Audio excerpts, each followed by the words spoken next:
Well, g'day, folks. How are you? Been a couple of days. Sorry about that. I did tell you that early June might pose us a few problems around here. So not so much problems, but just had to take care of a few things for the last few days. I hope you understand.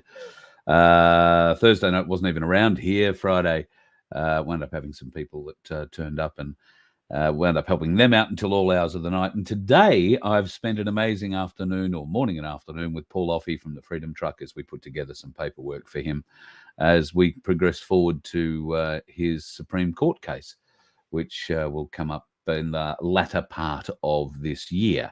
Not terribly exciting stuff, all in all, I got to tell you, but interesting to read some of these statements and whatnot that have been made, for sure. Evening, J1, second one in the room tonight. No, first one in the room. Look at you. Go hard. What's the newsflash? Doherty Institute's made an almost unfathomable discovery. Garlic is 99.9% effective against the big bad yeah, that thing. Well, the Doherty Institute have got a lot of things that they've made discoveries for in the past. And in fact, more things are being discovered about the Doherty Institute as we speak. More on that coming up. Of course, you will recall the Aussie Cossack did break the story that they were taking blood products out of the Ukraine, amongst other things. Well, that was alleged by him at any rate. Hello, Margot. Hello, Toxic Q. Aussie Sue's in the room. Daniels and Sandy. Hello, darling. I hope you're back in after the washing has been done up. Why haven't you got Baz doing that? Veronique. Good evening to you. Silver Girl, howdy. Dave-O, hope you're going all right, mate. Beautiful day in my part of the world. Hope yours was all right. Good evening to the Roys. Keefe. Cam, the man. Cam, apologies. I was going to try and get up to the first My Place meeting in Nambour, which happened today. I think it was at 10 o'clock this morning. I do hope it went well, Cam, and you had a few bodies floating up. I know there's a lot of interest on the Sunshine Coast to get a My Place happening. And, well, there's a lot of interest all over Australia, as you can tell by just going to myplaceaustralia.org and have a look at how many places there are across Australia right now. Darren Bergwerf has to be very proud of what's being created there at the moment. He's doing great things. Sunflower, you wonderful lady. She's greeting everybody tonight. That's bloody awesome. I hope you are having a lovely time up there on the sunny coast or the northern end of it. Good evening, Paul. Hope you're all good. Richard, nice to see you in the house. Brett, Spring Tree. Oh, I'm going to say good day to everybody I haven't seen before. Peter, the Galactic Larrikin is in the house. I know he's single tonight. You're doing your pink hand wave. You couldn't have done a more masculine thing. Just saying. He's going to hate me for saying that. Sorry, mate. Sandra is in the house. Vicky is in the house. Daryl. God, there's a whole heap of new names that I haven't seen in here too. G'day, Dan Tilders. Nice to see you in, mate. Hope things are going well with you. And Sonic, amongst others. Had 36 very excited people. That's great, Cam. Pleased to hear that. And had I done a show last night, would have given it a huge plug. You might have maybe got one or two extras, but let me know when the next meeting's going to be, and we'll certainly plug that one, and I'll do everything I can to get along to that too. I believe there are a couple of new My Places firing up on the Sunshine Coast. I want to say Caloundra was one of them. I know there's one in Noosa and potentially Perigian, somewhere around there. Maybe I'm a bit wrong. I'll dig deeper into that, but that's a great effort, Sunshine Coast. Great effort. And they are popping up all over the Gold Coast as well, I'm led to believe, but they are sort of being driven by the first one. So great stuff, people. Stick together and we can only but grow. Given what I've been part of for the last 3 days, I haven't caught up with absolutely everything that is happening. I do have a few interesting little things that have come past me that I thought you might be interested in. Now, if you're eating dinner at the moment, and if you're watching this live, you may, I don't know, want to blank out the next minute and a half or so. I'm going to play you a video. It's about some pills that were found. I believe they were found somewhere in Korea, South Korea. But have a listen to what they found in the pills. South Korea reports seizing thousands of smuggled drug capsules containing an unusual added ingredient. the powdered flesh from dead babies. Some people believe they can cure disease. The Korea Customs Service says they were made in northeastern China from babies whose bodies were chopped into small pieces and dried on stoves before being turned into powder. But they wouldn't say where they believe the babies came from or exactly who made the capsules, citing possible diplomatic friction with Beijing. The contents, though, were identified by scientific testing. When we analysed it, the powdered material sequence is better than a 99.7% match with a human DNA sequence. No one's been reported ill from ingesting them, but scientist Shin Woo-gi warns they have the potential to be dangerous. We also see superbacteria and other germs and viruses harmful to a person if consumed. Some of the capsules were carried in luggage. Others were sent by international mail. The smugglers told customs officials they believed the capsules were ordinary stamina boosters and didn't know the manufacturing process. One official said no one's been punished, but a customs clearance director at Incheon Airport warned consumers should be careful about health food supplements where the ingredients aren't clearly marked. Karen Sloan, The Associated Press.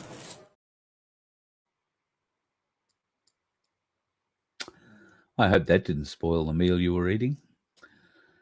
Now, that's just one shipment that they got in South Korea. How many pills are made in China and shipped to Western countries? Have a think about that for a minute. Because we used to think we had a pill manufacturing facility here, quite a large one. I think certain companies have started to maybe reinvest in that area. But I know for a long time, many of the medicines and medications that were packed in blister packs particularly were all done in China, made in China. It is possible, I guess, that such contaminations, if that's what it was, not a deliberate move, have been made into other sorts of pills. And unless you're going to get everything tested, how the hell would you know? Quite an awful thing to discover, though. Absolutely awful thing.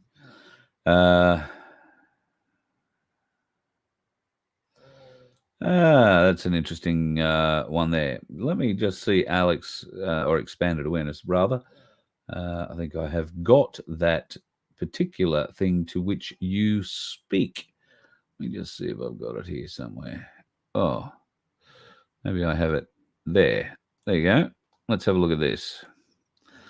So that might be the document that you are referring to. That is the media release that Malcolm Roberts put out. So it appears, and let me just pull this out and put it on a different screen so I can blow it up a bit and read it to you. Oh, shit. Don't know what I did there, but I've made it go very small. All right. Now, blow that up. Stunning evidence to parliamentary hearing late last night has seen Australia's Department of Health Secretary Brendan Murphy admit that the vaccine mandates are unjustified. The backflip comes after months of questioning over the efficacy of the vaccine's ability to stop transmission. Senator Roberts said One Nation has always maintained that vaccination should be a personal medical choice and never mandated by the government or an employer. Finally, Professor Murphy has accepted the science. With the vaccines unable to stop transmission, vaccine mandates cannot be justified. This is too little too late for thousands of people who have suffered life-changing injuries as a result of mandates or lost their livelihoods because of their choice to remain unvaccinated. As Professor Murphy, one of the highest health officials in the country, said in his evidence, mandates are no longer justified. The government must immediately act to end all vaccine mandates still in effect at government workplaces and immediately act to pass One Nation's vaccine discrimination bill so no further harm is done to the private sector. So a bit of a win, you would have to say, for the good senator. And we know that they have had all sorts of legal advice. And when I say they, I mean the government. We know they've had all sorts of legal advice. That's why the government never came out and made any legislation. The argument the government side will have is that we never mandated anything. They mandated business to do stuff. Business had to do things. And then they protected themselves because they've made legislation whereby business can't come back at them and say, oh, but you made us do that. No, it was up to the business, your individual business, if you're a business owner. It's up to you to find out the laws pertaining to that. And there are some very, very interesting and detailed laws about that. In fact, I might have one or two of them just floating around here. There is a high court decision that came down, I want to say, in 1945. This is the document that I'm referring to. And it is a high court not a referral, it's a judgment that has been handed down by, I'm just going to punch that comment out. It's been handed down by C.J. Latham, that is Chief Justice Latham of the High Court, AG versus the Commonwealth, and this is a constitutional argument. This document reads, under Section 51(9) of the Commonwealth Parliament, it has power to make laws with respect to quarantine. Quarantine legislation may be regarded as most, if not all of its aspects in this particular form are public health legislation. In relation to quarantine, the Commonwealth Parliament has full powers of legislation. It can not only provide the money that shall be spent upon quarantine, it can devise and put into operation a whole compulsory system of quarantine, under which duties can be imposed upon persons and penalties inflicted for breach of the law. But in relation to other aspects of public health, the Commonwealth, once again leaving out the account of the territories, has no such power to legislation. The Commonwealth can, in my view, authorise the expenditure of public money on inquiries, investigations, research and advocacy in relation to matters affecting public health. But the Parliament could not pass a law requiring citizens of the states to keep their premises clean or to submit to vaccination or immunisation. And that goes back to 1945. It's a significant finding in the High Court, creates precedent. It's a very difficult precedent to buck. So I give us some level of hope in the future, near future, that we are going to see some crippling court cases come our way, particularly for big business employers in Australia. If you kept or sacked a person because they refused to go and get the jibbity jab, if you refused them to come to work because they wouldn't get the stick up the snout, then you are facing some serious charges. If you issued a mandate to your workforce that they must go and get the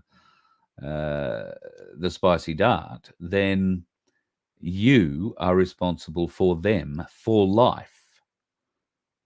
Should it be proved that any health complaint brought on post the spicy dart was caused by it. And there is so much evidence of that coming out now. What was I reading today? 416,000 excess deaths in the United States of America alone at the moment. 416,000. Ours are approaching 60,000 unexplained deaths. Now, why aren't the media talking about that? Why isn't the media talking about that? I'll tell you why. It's because the government wouldn't like them talking about that, and they haven't received their 100% tax rebate yet. That's why. So the media aren't going to open their mouth and say anything, chase anything, investigate anything until the government comes good with their 12-month 100% tax rebate. I got to say,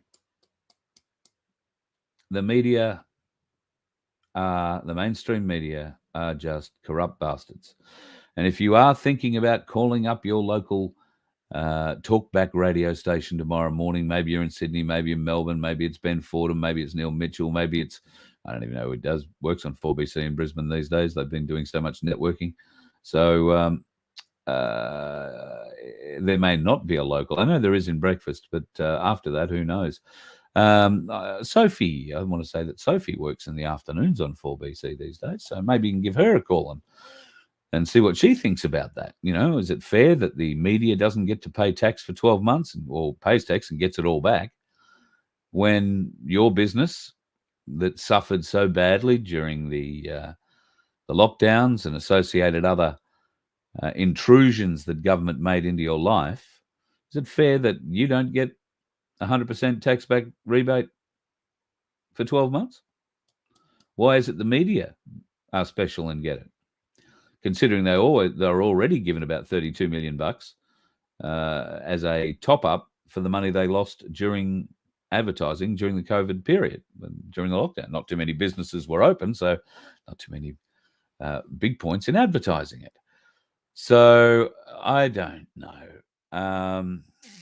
Getting worse. Speaking of getting worse, it's got worse for Jamie Foxx. Did you hear a few weeks ago? Jamie Foxx went down badly. Hospitals, lights and sirens after he was jabbed for his whatever time it was. Well, it's got worse. Now paralyzed and blind from a blood clot in his brain. Now, those sources are family sources. They are very close to him and they are very angry at what's going on. So this is a particularly horrific result for a bloke who has obviously thousands of fans around the world, partially paralyzed and blind after the jab. I want to say he was named on the Epstein flight logs, but I might be wrong there. So forgive me if I am. But interesting that sort of thing can happen. Also interesting, this one. Institutional kitchens are being warned to have food sorted out for 10-day disruption in the supply chain. Now, this came out yesterday, day before, a couple of days ago. This is an American article, but I have been asking around in certain areas of our institutionalized kitchen business, if you like. And there are also some warnings coming through of disruption to the supply chain and better have extra stuff on standby. Now, that is just from one section of the community that definitely requires to have enough food, because if they don't, there is no option for anybody to go out and get anything, particularly any of the people living in that particular institution. So, yes, we think that might be happening in Australia too right now.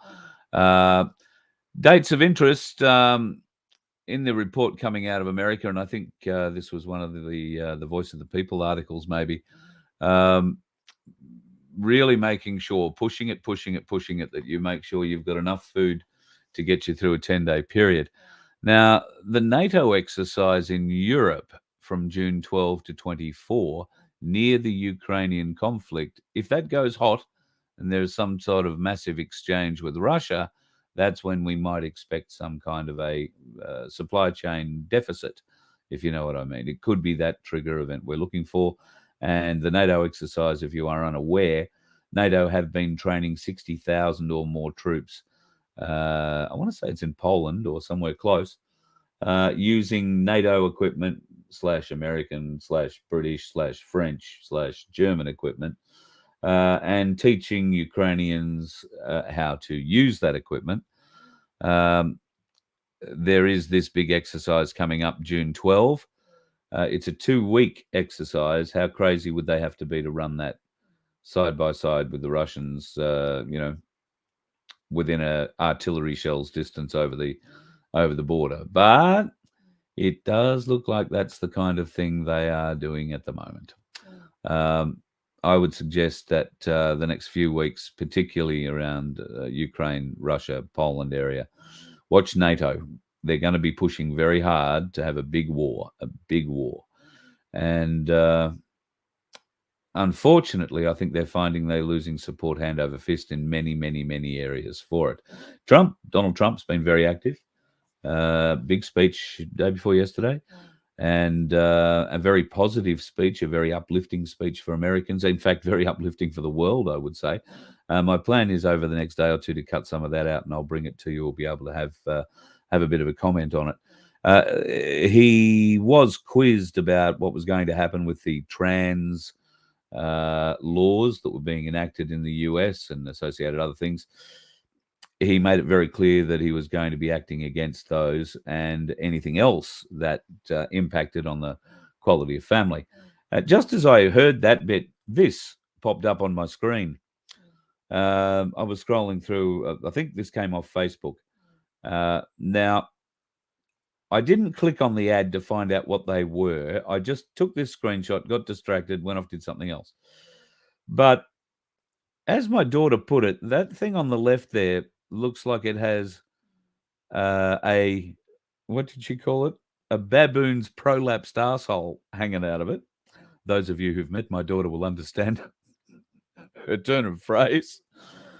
And those things on the right, I mean, I'm not exactly sure what you do with those. I'm not completely sure that maybe they're not pornographic, but I am struggling to figure out what the hell they are. Maybe you have some idea. But what these pants on the left, I mean, what possible use could I ask? And could they have got a worse pink bit to put in the middle? Just some of the questions that we are run by. Oh, the one on the left is cyclist shorts, says Phil. You mean that pink bit's meant to be in there? Is that pink bit not filler? That'd make a lot more sense. But why does it have to look like, as my daughter put it, a baboon's prolapsed arsehole? Surely. Oh God.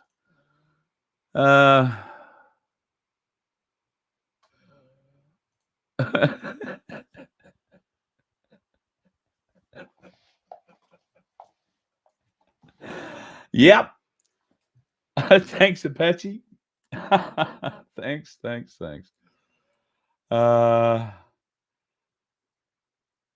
So yeah, Bill, you think that they're sexy? That's pretty good. I don't know what you turned on about. Is it the thing on the left or the right, Bill? I don't know. Each to their own. You know, I got no problems with that, Bill. Not want to put any kind of aspersion upon you. Not casting any plastic into your mouth or anything like that. But bloody hell. So yeah, that's yeah. Obviously, people in many areas are learning about their local councils' dreams and aspirations for 15-minute cities. Councils all around the country, including the Blue Mountains Council, which up until recently has been working with its community, now is absolutely, it seems, scared of them. They are non-responsive. They are locking locals out of the local meeting and incorrectly blaming certain organizations for fanning the flames or whatever. It's nothing like that. People have questions. The people who elected the councillors have questions on the decisions they are making. It is that simple. The mayor should stop faking that he's busy and start talking to the people who elected him. That goes double, triple the same for everybody, every mayor in every town, in every council area. Everyone, shire presidents to mayors, because I know there are still some shires around that probably don't have mayors, but you'll have a shire president. That's the same thing. So God, if you are petrified of the people now while you are trying to instigate these 15-minute city programs, are you hoping that once you've got enough of the program in, it will be the program that protects you from the people?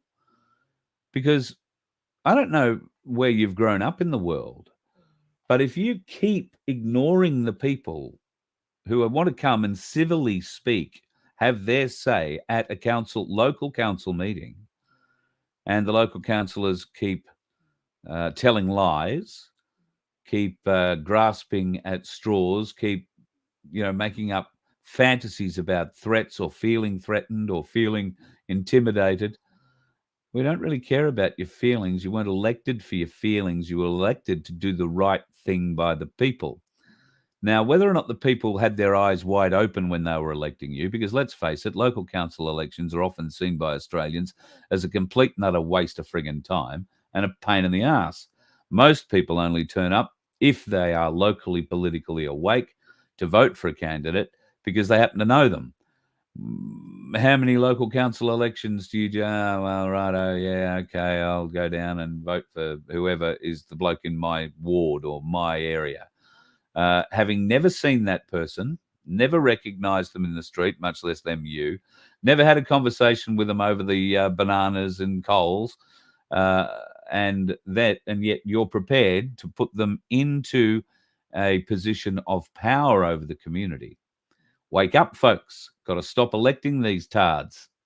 Got to stop doing it. And that's where places like my place are finding really good people that you can put into these positions at the next council elections. And the people will be watching the election process. Not that anyone has any faith anymore in the election process in this country. Bring on blockchain elections, for God's sake. The AEC cannot be trusted. The political parties cannot be trusted.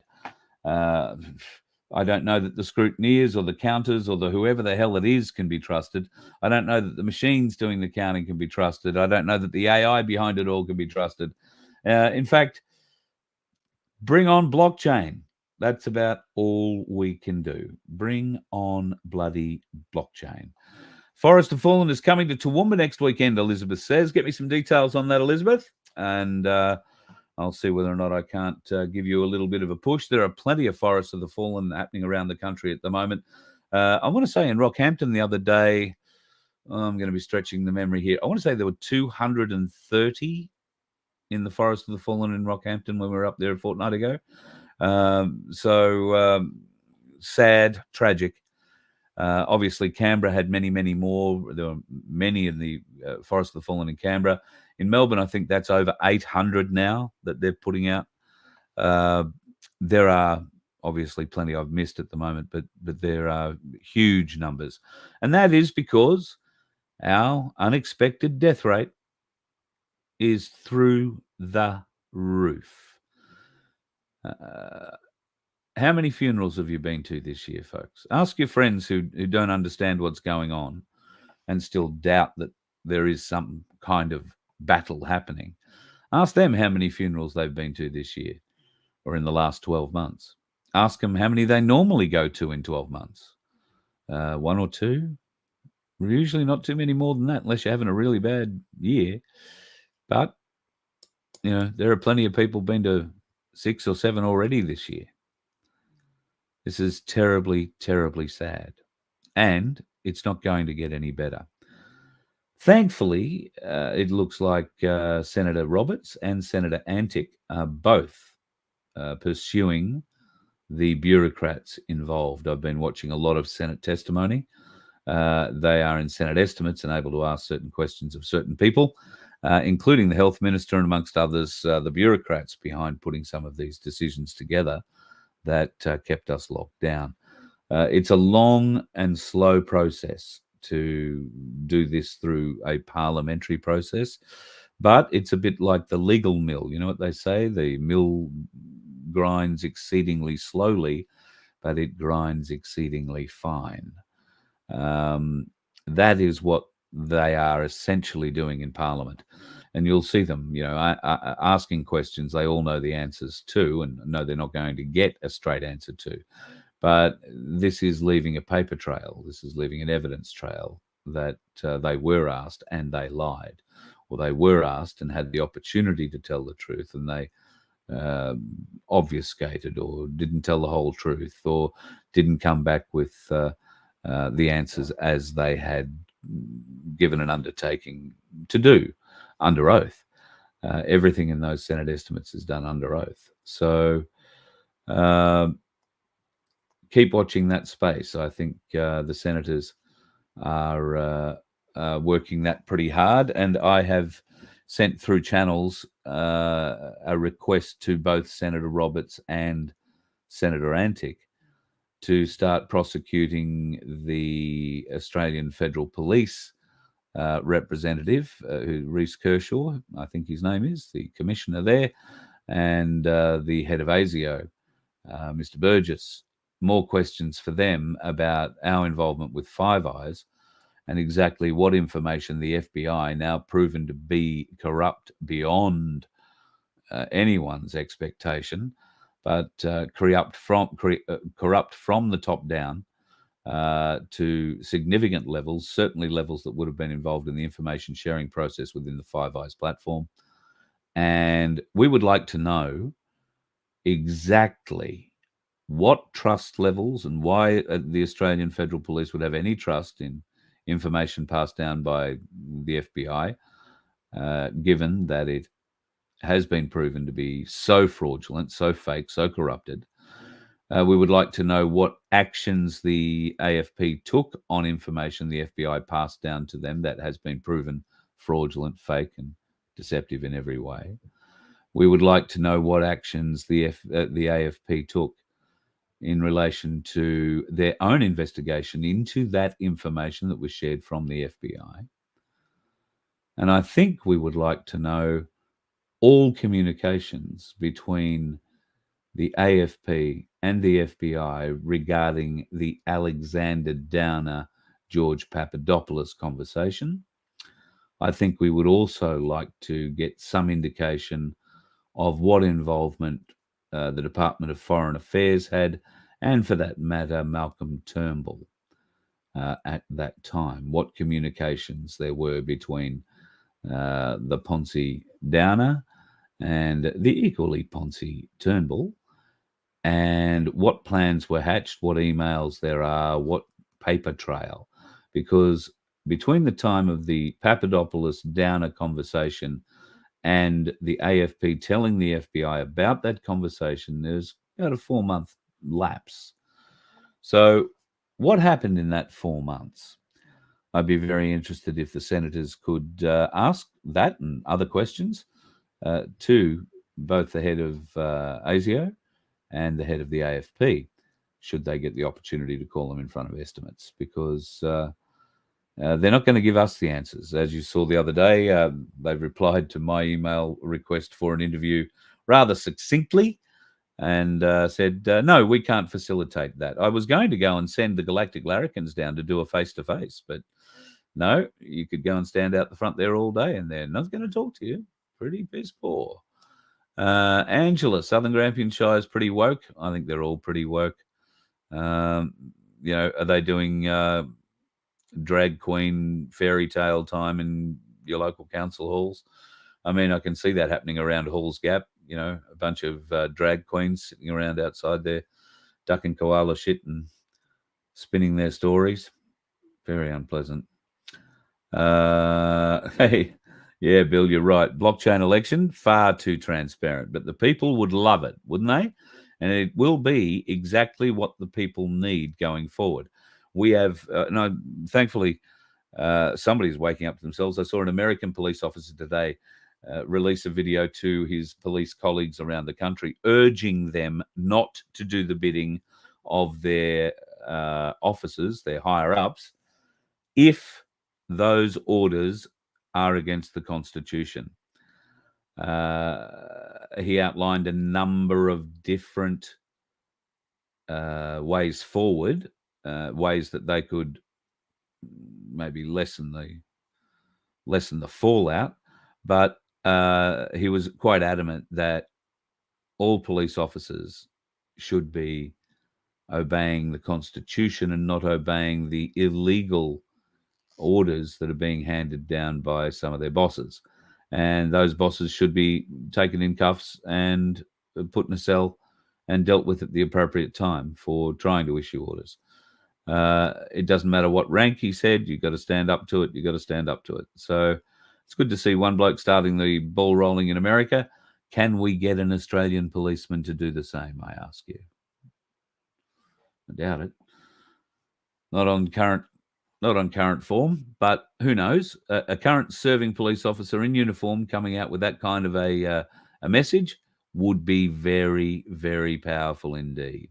So if you know one, mum or dad, if you know one and they're prepared to come out and speak, love to hear them. Make a statement like that. It's a very powerful, powerful thing. Phillip Schofield news. Yes. So, yes, it turns out, alleged, what I've heard is Phillip Schofield took in or met a young guy. Schofield says, I think he was 15 when he met him. And the kid expressed some desire to get into the television game. The kid, at whatever age, did get into the television game, presumably after he was 16, because Schofield made the point that he was legal. So he got into the TV game, became Schofield's personal assistant. And then Schofield began lying about their relationship, not only to his wife, but to his colleagues at ITV and everywhere else as well. There is new information coming out today that is unverified that alleges that child might have been as young as 9 years old when Schofield met him. If you are unaware, Phillip Schofield's brother, I think, is going to jail or is in jail currently for child pedophilia or molesting children. There are accusations that it was something the Schofield brothers did together from a very young age, but I'm not sure if any of those allegations have been proven as real, let alone prosecutable. There have been some very serious allegations leveled against him in the UK by, I think it's 2 or 3 young men, but publicly those details haven't been released yet, and I'm not unsure whether or not they will be, I guess. Schofield has done an interview with the BBC in the last 48 hours or so, 36 hours, where he looks mournful. He looks like he's had his soul sucked out of him, which of course he probably has, but was it by a 12 or 13-year-old boy? That is the question. He is looking very down. He is raising concerns for his mental health, if there weren't enough already.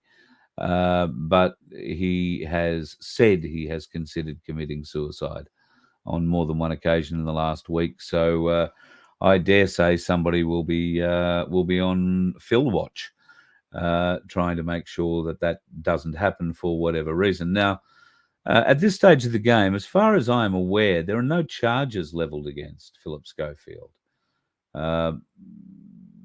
The young man concerned, the other half of this, if you like, is not at all interested in levelling charges or having any kerfuffle about it whatsoever. He and Schofield are not together anymore and haven't been for a little while. So I don't know. This is just a public assassination of his professional career. And while it may well be very distasteful to us all, yes. But so far, the only stories are of, I think it's 2 other people who've come out and said that they believe they were touched up in some way by this fella. And should those allegations be proved true and more people come out of the woodwork and more of those allegations are proved true, then yes, we might have a Jimmy Savile 2.0.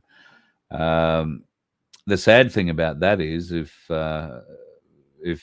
some information is to be believed about the royal family, Charles would be Jimmy Savile's 2.0 and this bloke would be 3.0. But it seems like there's a big gap there in the years.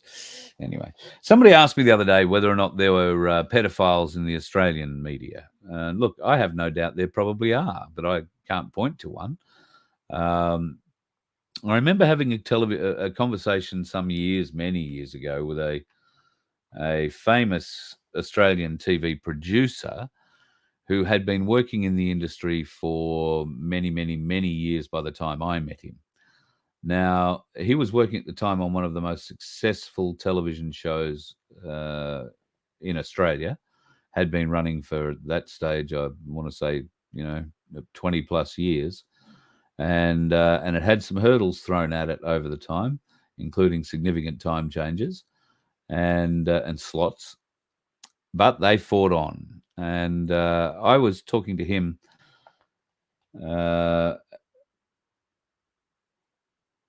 He was an interesting old school Australian TV producer, and there was something not quite right about it. Never got the feel for it. Got the idea that favors could be done if I was prepared to do favors, that kind of thing. Thankfully, the opportunity never presented itself to go further either way. And I wasn't interested, obviously, in doing those sorts of favors. Many years after that, I was speaking to another senior Australian TV producer, this guy involved in motorsport, and it was about the time that the Rolf Harris thing was blowing up. And I said to this fella, "Oh, you worked with him, didn't you, back in the day?" And he said, "Oh, yeah, me and the fella I've just spoken to you about, the other TV producers. Yeah, we all knew it was going on." He said, "You all knew something was going on with Rolf, but, what could you do? He was the biggest star in Australia at the time, and we were only young and, just at the beginning of their careers sort of thing." So, yeah, I do understand, but there were other people there, senior people, who knew exactly what was going on. Many of those people were obviously at the ABC and entrenched at the ABC in the programming departments there, programming and production departments there. And we also know that there are other ABC presenters of the time that potentially raise some questions. Why didn't any of those senior producers behind the scenes in the day come out and protect the girls or boys that were being hurt? What are the producers of Countdown worried about? Because Countdown on the ABC was pre-recorded. To get into there, you really had to be between a certain age. And let's say that age, I can't remember exactly, but it might have been 12 and 16 or 15. Because they just wanted screaming girls with tears in their eyes in the front rows. Now, if we were going to talk about Jimmy Savile 2.0 in Australia, there's only one name that comes to mind. And I'm reckoning you're thinking the same one I am right now. So we'll have to wait and see. I've got a sneaking suspicion there'll be a death involved in the family before that one ever comes to court. But what comes out after that death will shock everybody. I'll just have a bit of a scan down here and see if there's anybody got any questions. Pegs, you've got the right idea there. Don't have any trust in the government departments. Not a one of them. Yes, we want to know how deep shit we're in thanks to ASIO and AFP. I think that is exactly the questions we need to be asking. And respectfully, you can ask ASIO, you can send a request to the media, you can send a request to the AFP media department and ask them, how much shit are we in? Can you tell us? Why don't you come on Voice of Freedom and have a chat and let everybody know? That'd be great. But I don't encourage millions of you to write to them because they're going to say that I've, spammed them or something. And, it's up to you. We need to be able to ask questions. And if You know, we've asked the question once. The AFP have said they can't facilitate the interview. They refused to give a reason why in that reply. Well, why can't you facilitate an interview? Why don't you want to talk about it? What is there to hide? And okay, if you don't want to talk about it, you don't want to talk about it. Well, that's why I've asked Senator Roberts and Senator Antic to ask about it, because clearly you and I aren't going to be able to get diddly squat out of the AFP about the FBI or Five Eyes. So let's be realistic, okay? It's a lovely thing to say and do, and I will ring Rachel Lee and try and have a conversation with her about getting someone to talk to about this, but odds are I'll just get an answering machine and she'll never reply. So that's my expectation. The AFP have zero respect for the public, in my opinion, zero respect for the public. And I'm no different to you. And even if I've got a show, I am no different to you. They don't see me any differently. They wouldn't see me any differently if I worked on Sky News. They are a law unto themselves. Okay? So don't feel disheartened because the bastards don't want to talk to you or won't take any notice. It's a bit like what the senators are doing. We can't accuse the AFP of not listening to us if we don't ring them up and say, hey, listen to us. You know, I want to know what went on with that whole Alexander Downer, AFP, FBI bullshit thing with Trump. I want to know what happened. How much shit are we in? We have a right to know. But the AFP don't believe we have too many rights anymore. And certainly the government of the day don't believe we have too many rights. So we'll just have to fight on regardless. No, Five Lies. Yeah, Richard, you've named that one. Five Eyes should be renamed Five Lies. I'm pretty confident there are only 3 nations left in it. New Zealand isn't one of them. And I want to say Canada is being kicked out. I've been seeing a lot on UFO disclosure. Public conference in Washington, 10 and 12 June. Stephen Greer, amongst others. Now, I'm pretty impressed about that. That's, pretty impressed about that. I'm only impressed about it. I'm being facetious. Stephen Greer, no, it's a whole other story, but Stephen Greer has been found in photographs with various Rothschilds over the years. So just be a little aware of that. And there is, I'd be very, very wary of anything happening in Washington that wasn't something to do in the Congress. I was reading today how there are trials now happening on evidence is being heard in Gitmo trials from a cell or an underground bunker, if you like, somewhere in Virginia, where witnesses can be called to give that evidence rather than having to go down to Gitmo and do it. There are daily shuttles, and there is a twice daily shuttle to Gitmo. But if you miss the first or the second one, you're there until the next one, and there might be more senior people that need to get on the next one ahead of you, so you could get bumped. So they were finding people stuck in Gitmo for a week just to give evidence for a couple of hours. So they've opened up this other secure facility in Virginia where witnesses can give evidence securely to the trial at Gitmo. Interestingly, it looks like one of the judges has opened up the trial for terrorist charges against one of the Gitmo detainees to be shown publicly. So we'll find out more about that in the coming days. But whether it's big news or not, I don't know. Could be just a distraction. A lot of UFO stuff coming up on social media at the moment. I mean a lot of UFO stuff coming up on social media at the moment. I think the best thing that you can do is take it with a pinch of. Let's face it, if we're going to have orbs flying all around us, there's no point shooting at them. There's no point getting carried away, getting upset. These things have been flying around us. They've been around us for a long, long time, if this is the case. And if they wanted us dead, they would have killed us back then. It's not the invasion they're going to make it seem like. And in fact, it could just be totally CGI.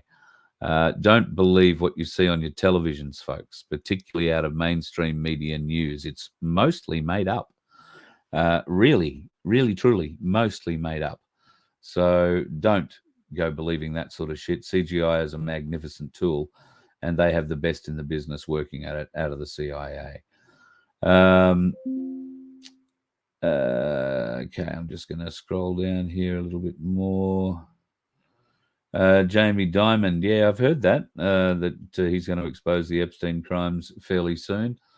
We will wait and see. A lot of people have said they've got access to the true documents, but a lot of people say a lot of things in my experience.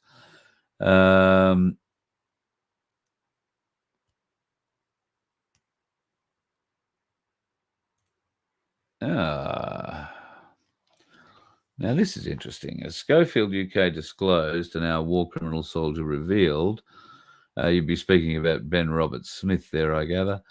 PricewaterhouseCoopers, it seems clear protected agents no longer protected. That could just be exactly what it is. Yeah, for those of you who missed the show the other night, PricewaterhouseCoopers is under a great deal of pressure at the moment too. One of Australia's big four accounting companies, 9 directors given their marching orders for holidays indefinitely while investigations are being held. And there is going to be a lot more coming out of that PwC investigation, I think. Yep, YouTube have had a change. Let's see how well that works. Thanks, Expanded Awareness. You're doing all my news bits that I didn't get up to today. I read this, but I didn't get the bit. So, yes, we are now allowed to talk about the 2020 US election, and we're allowed to say that the result is potentially in doubt. There has been many claims of fraud and many other claims of corruption and collusion around that election, and that Donald Trump had it stolen from him. I think I've said every trigger word now that the algorithm will need to have this show pulled. Now, I don't know where they're going to pull it from. None2K, my normal and largest YouTube channel, will come back online in 4 days' time. But I have a second, or if you like, a third strike backed up behind it. They didn't give me the third strike, otherwise I wouldn't be on that platform anymore. But it remains to be seen in 4 days whether or not I'll just get another 2 weeks suspended off None2K, or it might be back on. So look for us toward the end of next week. Maybe we'll see whether or not we're back on None2K. But in the meantime, please go and check out all the other channels. There are a few of them floating around. The Voice of Freedom on YouTube and Voice of Freedom on YouTube. And then there is Ozeye, O-Z-E-Y-E, or the Voice of Freedom on Rumble as well. Now, the Telegram channel is, well, something I've had for a while, but I haven't really got into. I'm told I have to get into it a lot more. So I'm going to get into it a lot more. That's it. Telegram, Voice of Freedom Real is how you'll get that. And join it. Please do. We've got 600 or 700 subscribers there already. I'm going to start doing a lot more into that Telegram chat, which will be happening, well, ongoing from now. Speaking of things ongoing from now, and I've got to tell you, just can't thank you enough, those of you who've already joined as members for the Voice of Freedom to help us on the road. I want to try and give our members something back, the people who are helping me. I'd like to give you a little something back. And yes, it will be a little something, but it will be something to begin with. And that's a 10-ounce bar of silver. Now, we are going to run a competition, and the details for this competition will go up on the webpage early this week. I've just got to nut them out with Vince, hopefully tomorrow, and we will post up the competition details. Now, it will have to be a competition. It can't just be draw your member name out of a hat and give you the bar of silver. Unfortunately, that requires a lot more oversight and government administration and pain in the arsedness. So we are going to take the easy route, and that means that you have to be a little bit creative. So what that might mean, and I'm only throwing ideas around here because Vince, after all, I take a great deal of advice from Vince, and he's a big part of the Voice of Freedom, so he should have a say in all of this. But I'm starting to think we need to have a limerick competition, a freedom limerick competition, but maybe the freedom limerick has to mention certain things like the Voice of Freedom, like maybe Ainsley Bullion, who'll be donating the 10 ounces of silver, which is magnificent of them. And thank you to Paul. We'll get Paul to be the judge of said competition. But I'm leaning towards a limerick contest that, you know, has to mention maybe gold or silver, or both. Ainsley, Voice of Freedom, and, you know, it has to be about freedom in general, fighting for us, or community. Community is another good one. Maybe that's another good one. So anyway, we'll have the list of words up that you'll have to use a certain number of in your limerick if you are going to stand a chance to win. And a 10-ounce bar of silver is nothing to be sneezed at. I want to say it's worth $400 odd. So that's more than I've got in the bank in the moment. So I'd be very happy to win that as well. I won't be able to win it. Just point that out.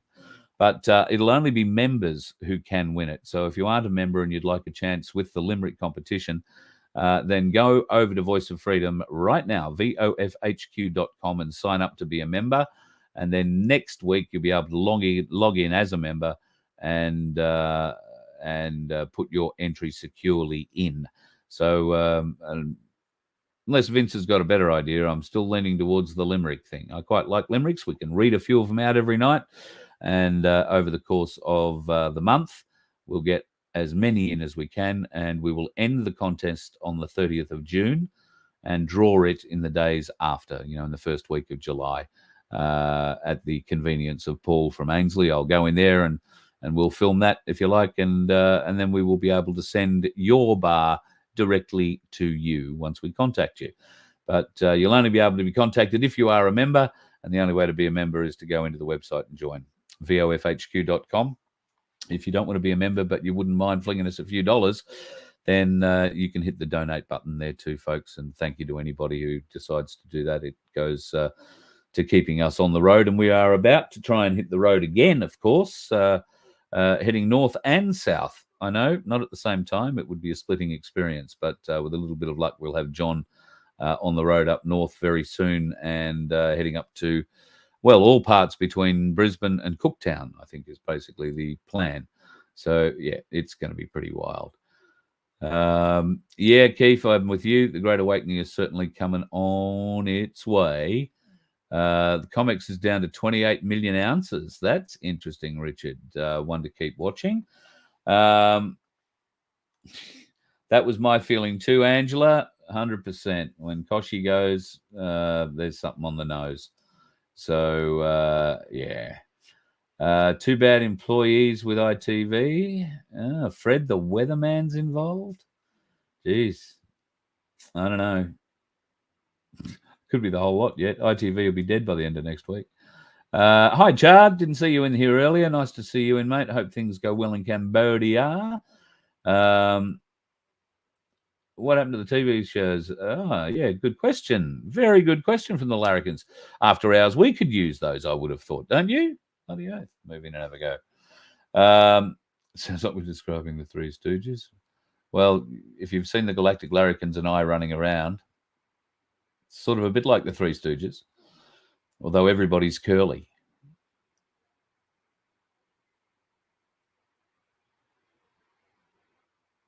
Yeah. Yeah, Keefe, there is a David Koch on the list going on the Lolita Express. It is unclear if it is the Australian David Koch. There are other David Koches, but it is, yeah, possible, I suppose. Yeah, Bill, good pick here. Bill Greer, Stephen Greer, rather, has been at it for years and gotten nowhere. He has given some very high-level briefings, and I've watched a lot of Stephen Greer's stuff. I really want to believe. But then I've seen a number of pictures with him hanging around with with the nefarious side of things. So that doesn't mean what he says is untrue. It just means that he may have some ulterior motives that aren't just rooted in bringing the truth to us about extraterrestrials. Yeah,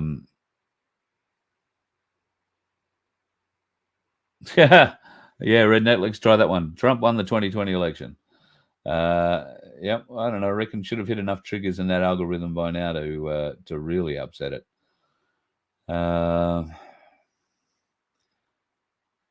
And thank you, Elizabeth. Yeah, I'd like to give you a lot more. Unfortunately, only so many hours in the day, and only so much ability. So I'd like to give you a lot more. I'd like to give us all a lot more. VoF community. I like that, Richard. I like that. That might be a couple of words we will definitely include. I'll be writing those down. Vince and I will have this chat tomorrow, I hope, and we will have details tomorrow night or Tuesday. Sorry, I beg your pardon, Monday night or Tuesday for you. Also going to be having a chat with Emily, and I'm not sure. Well, I'm pretty confident it's going to be Nick Ragone. So Emily and Nick Ragone from QSI will come on the show at some point, I hope, in the coming week. They're trying to get their diaries together and figure out a time zone that we can all be happy with. And they are happy to come on and talk QSI, and any of the questions that I have or that you might have for them, then by all means, send them to me. So if you have a question for QSI, put that in the subject line, QSI question, and then just make your question brief. I don't need to hear a whole history.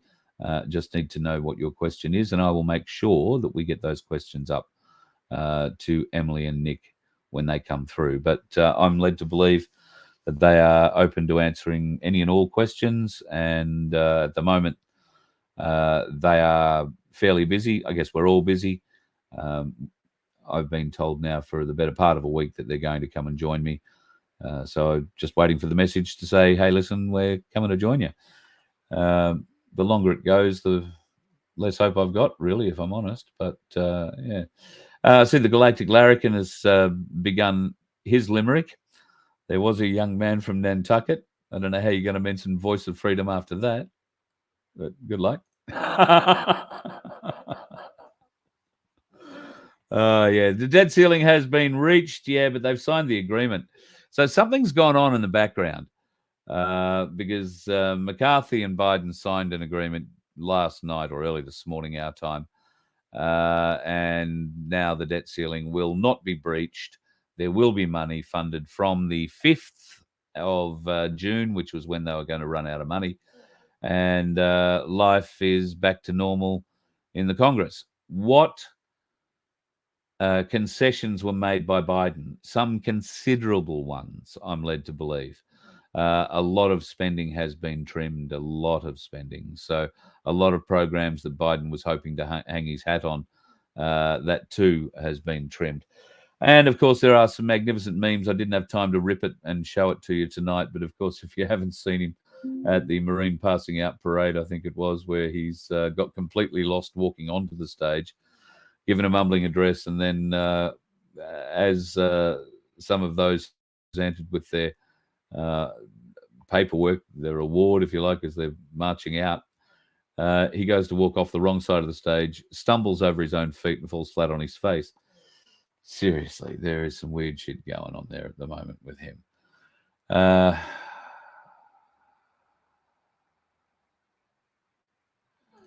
Richard, sorry, I'm trying to interpret this.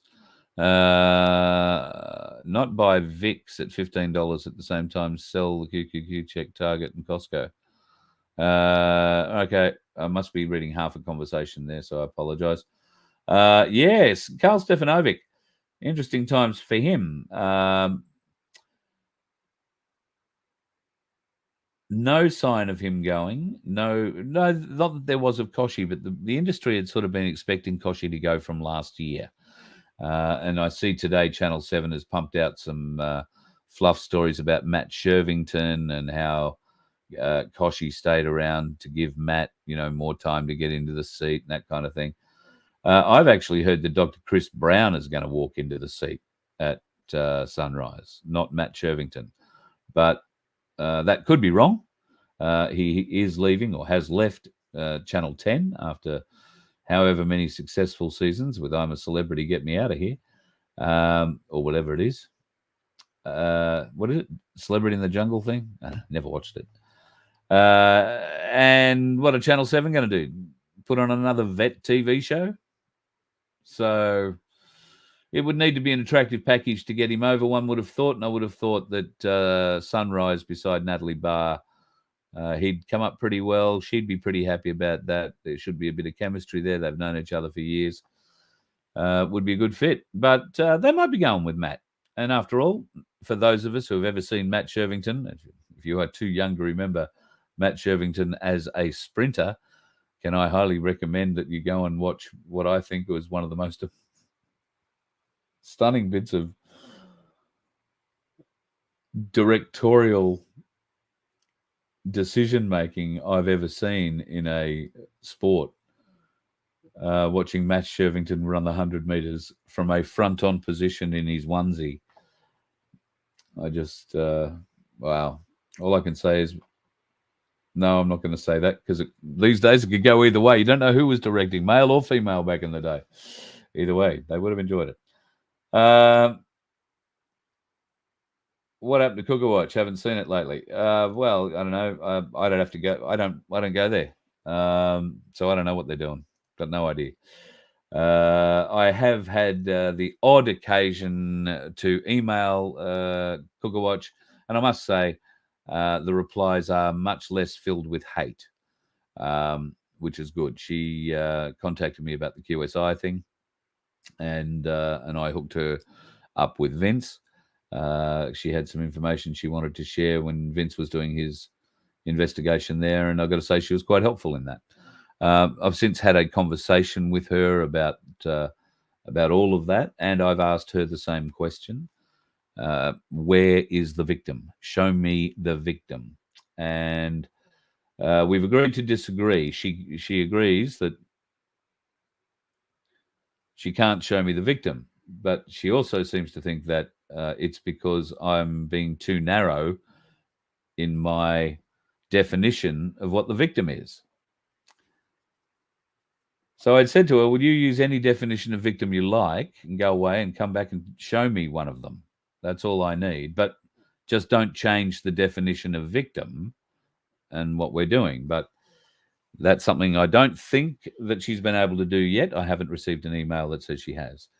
And that is still the question for me when it comes to QSI. Show me the victim. I have not had one person all this week come back to me and say, oh, yes, I put this money in, I followed their directions, and I lost money. I haven't had one person say they've lost money, full stop. But I do know that people do. Vince was one of them because he saw the tip, went and bought it through his own mechanism, not through the QSI group, and then watched the price plunge. However, I'm sure he wouldn't mind me telling you that he watched that stock price or that asset price and put a sell order on it when it got to $1.50 or whatever it was. Anyway, he made half an XLM on the whole deal. He was very happy. But if you are one of those people who is prepared to sit down and watch a screen all day and watch the green line move up or down and pick that exact right moment to sell that stock or that asset, then great. But my advice to you would be go in through the group, hang on to the asset. You're not being advised through the group to sell the asset. The only time an asset loses value is if you try and sell it for less than you bought it for. Then you realize that loss. Well, don't try and sell it. There's no point in selling it if you're going to realize a loss. Hang on to it, just in case. Because from what I've seen, from what I have understand now, and from what I do believe, and yes, there is an element of faith involved in that. I do believe that when the quantum reset, the financial reset happens, liquidity will flow via Protocol 20 into those assets. And so tokens that have 0.00007 cents worth right now will certainly be worth a lot more than that. I don't know how much more. Would depend on the asset, I suppose. But that is my understanding of what will happen. Those assets, those tokens, will get liquidity flushed into them, and there will be an element of wealth to that. Whether that's staggering wealth, stonking wealth, I don't know. Not my interest at the end of the day. I'm interested to see that people get sorted and get looked after. And if this is the way that it works, yip-yah, we're all on a winner. But at this point in time, I cannot find a victim, and Cooker Watch has been unable to provide one. So, and so too, for that matter, has Brownie or anybody else who's sent me a whole heap of info. Thank you to everybody who sent me both the good side and the bad side of their opinion of QSI. I read them all, and they are beneficial. They give me a different perspective to think about things from. But in every case, from those who are saying scam, scam, scam, scam, scam, there is no evidence. There is only hearsay. There is vague allusions to money lost overseas and suicides. But when you try and dig into that story in particular, it dies a very mysterious death, unlike the person it's about. No, I can't find anything that remotely equates to a victim yet. Always happy to receive emails if that's the case. Carl at vofhq.com. But have a victim. And to be a victim, you must have followed the QSI way of doing things to the letter and lost. Because that's the only way that you could be classed a victim. If you went off and got the QSI information and did something else with it outside of their advice or their education, and you lost, then that's more your fault than anybody else's. Unfortunately, it might be, a desire to go and blame them, but it's certainly not their fault. All right, expanded awareness. Tell me, Stephen Greer says there are no negative ETs, all man-made psyops. Goes against the neg factions we hear about. No, I don't believe they're all love and light, that's for sure. And I certainly don't believe that there are no negative ET types, for the want of a better term. Sorry, Sunflower. I've gone to a few places I didn't want to tonight. And to that end, I probably am going to go because I've spoken longer for what I thought I would for this fine evening. I just wanted to let you know that we were still alive, and the last couple of days have had its challenges for us, but Laura's pushing on. She's doing good.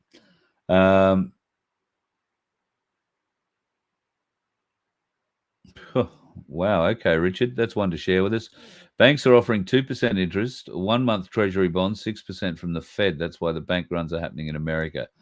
So money's moving to treasuries and metals. Yep. Thanks, Richard. That is really interesting news. And that will be a driving factor. That's a great way to drive people into metal in the States. And it will happen here too, folks. If you're not already in it, get in it. If you've got a few shekels spare, then my suggestion would be gold and silver. I'm not going to tell you to go and get crypto. I'm going to tell you to get gold or silver. I personally go to Ainsley because they're close to me. And Paul, lovely bloke, and he's going to help us out here with the Voice of Freedom and giving away a 10-ounce bar of silver. So if you happen to be in Melbourne or Brisbane and you're looking for gold and silver, Ainsley Bullion are in both places, and I couldn't recommend them highly enough. But there are plenty of other bullion dealers floating around that might be closer to you. Go and give them hit them up and make sure you get the best deal on the day. There are... the price is usually, it's not a negotiable thing. There is a spot price given, buy and a sell price, and that's measured, I think, every 3 minutes or every 60 seconds or something. It gets updated. So you'll get the best deal. Just make sure you head along And if you have to get your super out to be involved in this, then, of course, Cass Smith and the team from Freedom Financial Services can help you out with that. If you email me, carl@vofhq.com, I will send your details through to Cass, and she'll send you an info pack that will give you a breakdown on everything that you need to do to tick all the boxes to get a self-managed super fund and get your super out of Big Super and turn it into a metal that has and will not only continue to have but appreciate in value. That'd be gold, silver, maybe platinum too, if that's the way you're doing it. Appy, I'm Carl with a C, just in case you're interested. The classic German style or not. Some say the K is the classic German style. I don't know. My parent was German, but maybe they rebelled and put the C in because that was the Aussie angle. I don't know. Yep, but I am Carl with a C. Okay. G'day, Scott. Nice to have you in, mate. Better late than never, as you say. Yeah, Bill, never a victim when you're making a donation. You have no charge over your money once you donate it. None.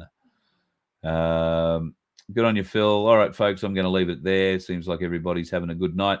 I hope your weekend is really good. Unless something earth-shattering happens tomorrow, I won't do a show tomorrow night. Be back Monday night.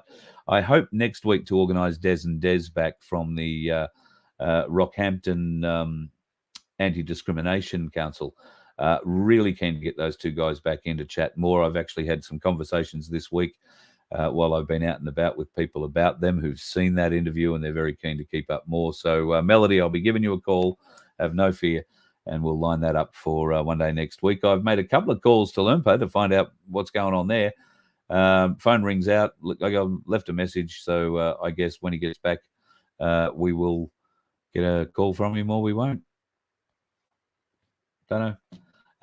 Failing that, keep up the good fight, folks. I want you to bear in mind, and at every opportunity, if you possibly can, have a think about how we might be able to best ask our government and our federal agencies how they can go on trusting the FBI, given the Five Eyes arrangement and the lies that have been obviously told.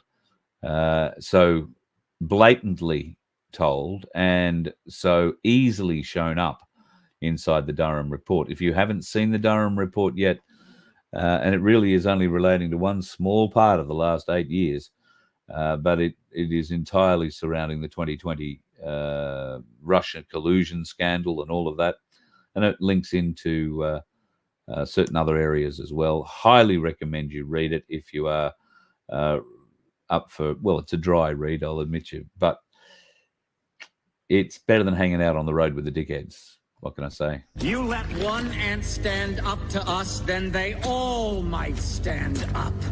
Those puny little ants outnumber us 100 to 1. And if they ever figure that out, there goes our way of life. It's not about food.